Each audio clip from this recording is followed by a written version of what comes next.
How to create MoneyLion bank account. In this video, I'll show you how to create a MoneyLion bank account quickly and easily. So let's get started.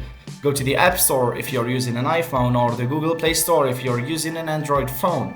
Search for MoneyLion and download the app. Once the app is installed, open it and click on Sign Up to begin the account creation process. Provide your full name, email address, phone number, and date of birth.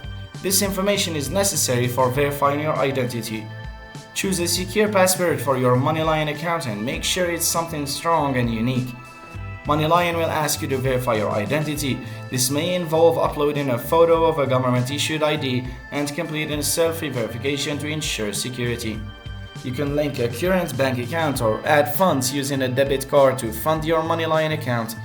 Simply follow the on-screen instructions. Review MoneyLion's terms and conditions and then click on Agree to continue. And after completing all the required fields, click on Submit to finish the process. You'll receive an email or in-app notification once your account is successfully created and verified, and you can now use your MoneyLion account to access its features. And that's it. You've successfully created your MoneyLion bank account, and now you can manage your finances directly from the app. Thanks for watching.